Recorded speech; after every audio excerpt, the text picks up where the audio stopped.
consejero, guerrero. Tu nombre es torre fuerte, fiel siempre. Tu nombre es paz y gozo. Bendiga. Agradezco al Señor por estar aquí una vez más. Siempre es una bendición, siempre me da nervio, pero de su mano vamos, como siempre. Vamos a poner este tiempo en las manos del Señor para que sea Él el que guíe mis palabras, que sea Él el que dé el mensaje y no mi propia inteligencia. Amado Padre, gracias, Señor, por esta oportunidad que me das. Gracias porque no lo merezco, Señor, pero tú en tu misericordia me permites hacerlo. Te pido que seas tú al control de este tiempo, que seas tú el que hable a través de mí y que nos deja a todos, Señor, nos pongas un corazón sensible a entender, Señor, a discernir también y a poner en práctica tu palabra, Padre. En el nombre de Jesús, amén. Bueno, como pueden ver, el título de mi prédica es ¿Quién es Él? Y el versículo que escogí como versículo clave está en el libro de Amós, el versículo 13 del capítulo 4. Y ya yo tenía guardado este versículo desde antes de saber que iba a predicar un tema libre, porque lo leí y me encantó, porque habla de muchas cualidades hermosas del Señor. Y cuando supe que me iba a tocar tema libre otra vez, dije, ese versículo que tengo guardado por ahí, lo busqué, de eso voy a predicar. Pero cuando me pongo a leer el contexto de la carta, no, del libro, del capítulo, me doy cuenta que este es un versículo hermoso en medio de una profecía bastante dura y bastante fuerte para el pueblo de Israel. Y cambió un poco mi perspectiva de cómo estaba viendo el versículo. Entonces vamos a empezar por el contexto para entender un poquito mejor todo lo que está pasando. Cuando yo escogí este versículo, que quise hacer una prédica para alabar al Señor, exaltarlo, hablar de lo maravilloso que es Él, de lo grande que es. Pero luego cuando estudié todo Amós, y más que todo el capítulo 4, me di cuenta que en esta prédica no puedo exaltar al Señor sin que al final nos deje la necesidad de buscar más de Él, de obedecerle más, de agradarle más, de cambiar nuestra conducta. Así que bueno, la prédica tiene dos propósitos: alabar al Señor, pero también que haya un cambio en nosotros. ¿Okay? Entonces, voy a leer Amós 4:13, que dice, esta es la versión Palabra de Dios para Todos, que me gustó bastante. Dice, ¿quién es Él? Pues el que creó las montañas y los vientos, el que da a conocer sus pensamientos a los hombres, el que transforma la luz en oscuridad y puede llegar hasta los lugares más altos de la tierra. Su nombre es Yahvé, Dios Todopoderoso. Pero las otras versiones ponen Jehová de los ejércitos. ¿Por qué? Porque en el idioma original dice Yahvé Sabaoth, que se puede traducir de las dos maneras, como Jehová de los ejércitos celestiales o Jehová Todopoderoso. ¿Ok? Entonces, vamos a hablar un poquito del contexto de este libro. Este libro fue escrito por el profeta Amós, pero él no era profeta de oficio, él era un pastor y un agricultor. Sin embargo, el Señor le da este mensaje y él obedientemente decide compartirlo. Esto todo sucedió unos 800 años antes de Cristo, más o menos, y como sabemos, el pueblo de Dios estaba dividido en Israel y Judá. Amós era de Judá. Sin embargo, el mensaje que el Señor le da es principalmente para Israel. En este momento, en Judá reinaba el rey Usías y en Israel reinaba Jeroboam II. Y Jeroboam II fue un rey que logró que Israel estuviera en una muy buena posición económica. Ellos tenían en este momento muchos bienes materiales, Israel estaba en bonanza, se movía mucho dinero, había mucho comercio pero espiritualmente estaban en la pobreza. No había bonanza espiritual en Israel en este momento, ¿ok? Pero sí tenían mucho dinero. ¿Y qué estaba pasando? Ellos estaban sumidos en pecado.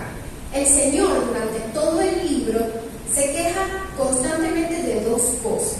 Primero, lo de siempre, la idolatría. ¿Ok? Ellos estaban en lo que era Betel y Gilgal, estaban ofreciendo sacrificios, haciendo rituales, dando ofrendas, de una forma que el Señor jamás se las había pedido, que no tenía nada que ver con la religión judía y que por supuesto no era para el Dios verdadero. Ellos estaban haciendo sacrificios fuera de lugar, fuera de tiempo, de formas que al Señor no le agradaban. Y el otro pecado que el Señor les reclama o los regaña en este libro es porque ellos estaban abusando del poder. Como había mucha bonanza material, por supuesto estaban los muy ricos, pero también estaban los muy pobres. Y los ricos estaban abusando de los pobres y menesterosos. Los tenían esclavizados de formas horribles. Incluso dicen que lo que era el sistema judicial, digamos así, los tribunales estaban corruptos, todo era a favor de los ricos, se dejaban comprar, me imagino yo, y los pobres siempre salían perdiendo. Y el Señor estaba totalmente indignado con lo que estaba pasando. Nada diferente de la realidad que vive actualmente, ¿verdad? Entonces, bueno, idolatría y abuso de poder. Esto es las quejas principales del Señor para los israelitas en este momento. Al principio del capítulo 4, el Señor les dice que son unas vacas gordas. Y les está hablando a las mujeres de Israel, pero sabemos que no eran solo las mujeres las que estaban pecando. Eran mujeres, hombres, dice que las mujeres solo se sentaban a decirle a sus maridos que les trajeran más bebida y más comida, y así seguían llenándose, y los pobres cada vez peor. Entonces les dice así, vacas gordas. Suena ofensivo, pero así es. Entonces, ¿qué pasa? En el capítulo 4 el Señor les dice, ustedes están haciendo esto, no me gusta, y les he tratado de llamar la atención. Me he estado tratando de comunicar con ustedes, lo estoy haciendo pasar por hambre, les he mandado pestes, les he mandado enfermedades, han sido atacados, les mandé insectos que se comieron todos sus cultivos. Yo he estado tratando de decirles que lo que están haciendo está mal y ustedes no quieren escuchar, no están escuchando. Entonces, y el Señor les dice esta frase, la siguiente: prepárate para venir al encuentro de tu Dios. Y si esta frase estuviera en otro contexto sería espectacular, o sea, una invitación o un llamado hermoso. Prepárate para venir al encuentro de tu Dios. ¡Qué emoción! Pero en ese contexto daba temor. Como no me has escuchado, como no has prestado atención a lo que he estado tratando de decirte, prepárate, porque me vas a conocer. A mí se me paran los pelitos, que el Señor me diga eso. Entonces, eso está en el versículo 12. Así termina el versículo 12. Prepárate para venir al encuentro de tu Dios. Y ahí viene el versículo 13 que les leí al principio. Porque ¿quién es Él? Él es el que forma los montes y los vientos, el que da a conocer sus pensamientos a los hombres, el que transforma la luz en la oscuridad y puede llegar hasta los lugares más altos de la tierra. Su nombre es Jehová de los ejércitos. Entonces, vamos a empezar a desmenuzar un poquito este versículo. Vamos a ir con la primera parte. El que forma los montes y crea el viento. El Señor es nuestro creador, el creador de todo lo que existe. Yo siempre me doy cuenta que cuando predico en algún momento hablo de que el Señor es nuestro creador. Yo creo que es una de las cualidades más espectaculares que tiene el Señor y la podemos ver clarito todos los días si prestamos atención, ¿no? Porque a veces no queremos ver la grandeza del Señor. Hechos 17:24 dice: Él es el Dios que hizo el mundo y todo lo que hay en él, puesto que Él es el Señor del cielo y de la tierra, no vive en templos construidos por manos humanas. Y Colosenses 1:16, ahí dice: con su poder creó todo lo seres, ya sean ellos seres espirituales, poderes, autoridades o gobernantes. Todo ha sido creado por Él y para Él. Todo le pertenece al Señor. Todo está sujeto al Señor. Y yo creo que esta es la primera razón por la cual el Señor les podía decir: me van a conocer, ahora me van a conocer, porque yo los creé.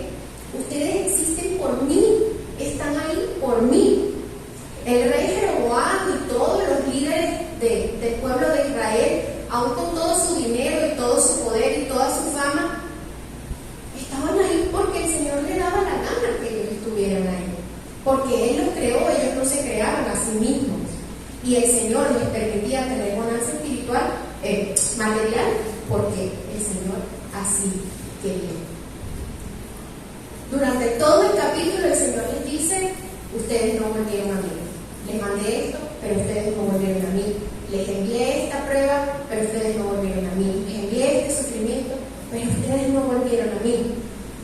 Estamos hablando del mismo Dios que cientos de años atrás había abierto el mar rojo por ellos, les había enviado comida del cielo, había sacado agua de las piedras para mantenerlos vivos, y aún así ellos no querían volver a Él. El Dios de la creación usó a la mismísima creación para salvar a su pueblo, que también es su creación, y aún así ellos no querían escucharlo. Cuán desagradecidos fueron o eran con el Señor. Y yo cuando leo estos pasajes así de Israel, digo: ay, esta gente terrible. Y después me evalúo lo que está pasando actualmente y digo: no hemos cambiado, no hemos mejorado mucho de ellos, los criticamos, pero la verdad es que esas cosas siguen pasando y seguimos siendo a veces desagradecidos con el Señor. Como decía, a veces salimos, ya no nos fijamos en la creación, no vemos las montañas, no vemos los árboles, no cuidamos de los animales. María Margarita siempre que predica y se para aquí o tiene la oportunidad de hablar aquí, nos hace énfasis en lo importante que es la creación del Señor y que debemos protegerla. Pero hay personas que eso no les interesa envenenar a un animalito, no les interesa la tala, la corta de los árboles, la explotación. Nada de eso les importa, a pesar de que el Señor nos dijo que éramos mayordomos de su creación. Entonces yo creo que a veces somos desagradecidos con lo que el Señor ha hecho por nosotros, al igual que Israel. Nosotros, el ser humano, Adán y Eva fueron como la corona de la creación del Señor, y el Señor les dio el libre albedrío para tomar decisiones. Tenemos libre albedrío para tomar decisiones, pero que eso no nos haga creer jamás que no necesitamos o no dependemos de nuestro Señor. Estamos aquí por Él y para Él, ¿ok? Entonces, ¿quién es Él? Es nuestro creador, es nuestro dueño, por Él estamos aquí. Vamos con la segunda parte del versículo. Él es el que anuncia a los hombres su pensamiento. Y este versículo puede ser interpretado de dos maneras. La primera es que Él es un Dios, y esta que a mí más me gusta, es que es un Dios que se comunica con nosotros. Lo hizo con Israel desde el principio. Siempre el Señor ha estado hablando. En el Antiguo Testamento hablaba a través de los profetas, como Amós. Luego lo hizo a través de Jesús, mientras Jesús estuvo aquí en la tierra. Y ahora lo hace a través del Espíritu Santo, que nos ayuda a entender y comprender su palabra, que la tenemos escrita. Qué privilegio tener la palabra ahí. Algunos tenemos hasta 18 Biblias en nuestra casa en diferentes versiones para entenderla mejor. Hebreos 1, del 1 al 2 dice: en el pasado Dios habló a nuestros antepasados por medio de los profetas, en muchas maneras parciales y variadas. En estos últimos días Dios nos ha hablado de nuevo a través de su Hijo. Entonces Dios es un Dios que le gusta comunicarse. Si nosotros leemos la Biblia, nos damos cuenta que no es un libro que se trate del hombre desesperadamente buscando a un Dios que está escondido por ahí lejos, que no habla. Es todo lo contrario.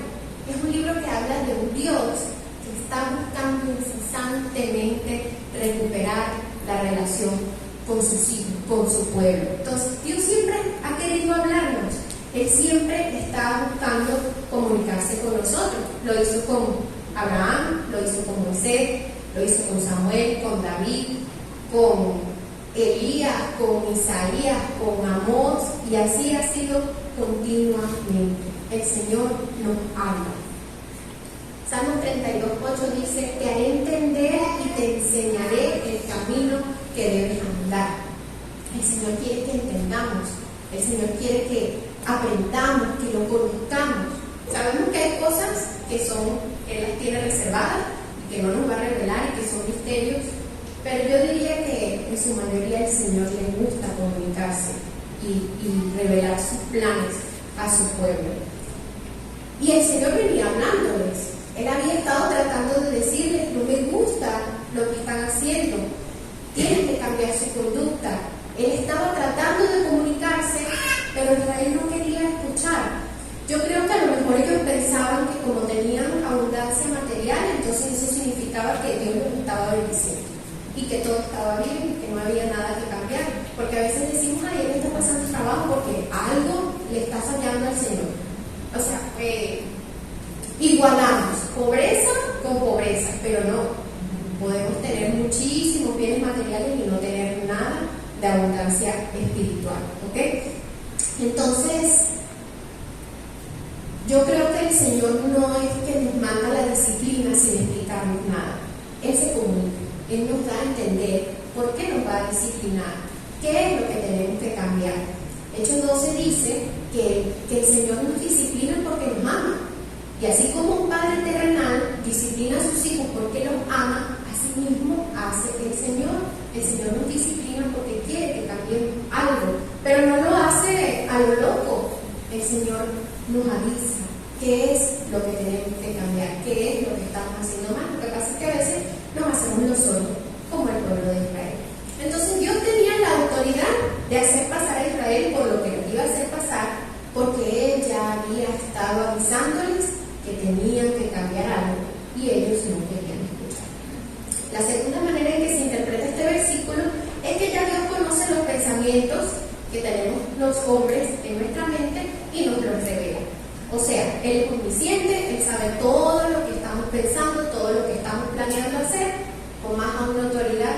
Dios omnisciente, Él tenía para hacer lo que tenía que hacer con Israel. Entonces, ¿quién es Él? Es nuestro creador y es un Dios que se comunica con nosotros, que habla a nuestros corazones. ¿Ok? La siguiente parte dice que Él es el que hace de las tinieblas mañana. Y bueno, esto lo podemos tomar literal, como el Señor que controla la naturaleza, que es el que se encarga de los vientos de la noche, del día, la luna, el sol, los huracanes, los tsunamis. Todas estas fuerzas están sujetas al Señor, ¿ok? Sin embargo, también podemos entender en este versículo desde el punto de que el Señor tiene el poder para transformar. Algunas versiones dicen así, que transforma la luz en oscuridad, otras versiones dicen que transforma la oscuridad en luz. Yo creo que no hay que prestarle mucha atención a cuál sea el orden. El Señor tiene el poder para transformar la vida más oscura, la vida más llena de pecado, la vida más perdida, más confundida, tiene el poder de transformarla a una vida santa, a una vida obediente, a una vida humilde y llena de amor, siempre y cuando la persona esté dispuesta a cambiar y tenga un corazón que diga: sí, Señor, soy todo esto, no lo puedo esconder, tengo mucho pecado, he hecho todas estas cosas, pero yo quiero cambiar y solo no puedo porque ya lo he intentado y he fallado. Yo necesito que tú me cambies. Entonces el Señor tiene poder para transformar, pero hay veces que el hombre dice: no quiero ser transformado, no quiero escuchar, no quiero cambiar, y le insiste y le insiste y le insiste, y esa persona te dice: no quiero escuchar de Dios, no quiero escuchar de su amor, no quiero escuchar de su poder. Y a pesar de que el Señor tiene el poder para decir: aunque tú no quieras, yo te cambio, Él no lo hace, porque el Señor es respetuoso y el Señor no nos va a forzar, ¿ok? Entonces, eso me hizo pensar en el versículo que pongo ahí de Primera de Pedro, que dice que para algunos Jesús El mensaje del Señor es precioso, pero para los que no creen es como una piedra de tropiezo y roca que hace caer, porque tropiezan en la palabra siendo desobedientes. Entonces, si decidimos creer, el Señor es luz, es transformación, es cambio, es vida. Pero si decidimos no creer, entonces es tropiezo, ¿verdad? Porque si no hay fe, no hay salvación y no hay vida eterna. Vamos con la siguiente parte, que dice que es el Dios que pasa sobre las alturas de la tierra. Él está en lo más alto. No hay nada por arriba de Él, no hay nada superior a Él, no hay nada más grande que Él. Él está por encima de todo y de todos. Él reina sobre todos nosotros. Y es tonto pensar que el ser humano, que haya quienes digan, no hay un Dios allá arriba que vea lo que yo estoy haciendo. No, el Señor no se da cuenta de esos pecados. El Señor es soberano y está por encima de todo y nada se le escapa. A lo mejor Israel decía, ¿qué le va a importar al Señor que nosotros le hagamos daño a estos pobres esclavos? Pero el Señor sí estaba viendo, escuchando y al tanto de todo lo que estaba pasando. Él está por encima de todos nosotros. Él es el Altísimo. Lamentaciones dice, ¿quién es aquel que habla y así sucede a menos que el Señor lo haya ordenado? No salen de la boca del Altísimo tanto el mal como el bien. ¿Por qué ha de quejarse el ser viviente? Sea valiente frente a sus pecados. El Señor sabía lo que estaba pasando en Israel y Él estaba permitiendo que tuvieran riqueza material y ahora estaba permitiendo que pasaran por todos estos sufrimientos que Él estaba causando, para que ellos fueran valientes frente a sus pecados, pero aún así no querían reconocer. Finalmente, el versículo dice que Él es Jehová de los ejércitos. Ese es su nombre, Jehová de los ejércitos celestiales, el único Dios verdadero, el todopoderoso, el Dios que lucha por su pueblo. Dios había luchado por ellos desde el principio. Los ayudó a escapar de Egipto, los ayudó a pasar 40 años en el desierto a pesar de su terquedad. Luego, cuando llegaron a la tierra prometida, peleó por ellos, ayudó a Josué a ganar todas las batallas, y aún así ellos no estaban escuchando. La idolatría y el amor por las riquezas materiales los tenía totalmente cegados. Entonces el Señor les dijo, ahora sí me van a conocer. Y si leemos el resto de Amós, se los dejo de tarea para la casa, pues verán todas las cosas por las que Israel tuvo que pasar. Y bueno, yo creo que aún así no aprendieron, pero el Señor tiene su plan perfecto con ellos, el Señor sabrá cuál es. Pero bueno, ¿quién más digno de disciplinarnos que aquel que ha luchado una y otra vez por nosotros? ¿Quién más para corregirnos, para decirnos no lo estás haciendo bien, por lo tanto tienes que pasar por esta situación para que mejore, que aquel que ha dado todo por nosotros? El Señor no disciplina porque le guste castigar o porque le guste hacernos pasar por malos ratos, es porque nos ama, es porque quiere vernos mejor, es porque quiere vernos crecer, es porque quiere ver que por fin estamos soltando esos pecados que nos tienen atados y nos estamos convirtiendo un poquito más parecidos al Señor Jesús. Por eso el Señor nos disciplina, porque nos ama y quiere vernos crecer y mejorar. Entonces, ¿quién es Él? Es nuestro Dios creador, es un Dios que habla, gracias a Dios, no está en silencio, no está lejos, escondido. Es un Dios que transforma, es un Dios soberano, es un Dios que pelea por su pueblo, pero también es un Dios celoso. No le gusta que compartamos su trono en nuestros corazones con ninguna otra cosa. En esa época eran otros dioses, literalmente imágenes y dioses que ellos se creaban. Ahorita, a pesar de que sabemos que sí hay otros dioses de ese tipo, a veces nosotros nos hacemos dioses de una persona, de un trabajo, del dinero, incluso de nuestros hijos, de nuestro esposo. Hay tantas cosas que podemos hacer Dios, el Señor es celoso y tenemos que, del celular, me incluyo ahí.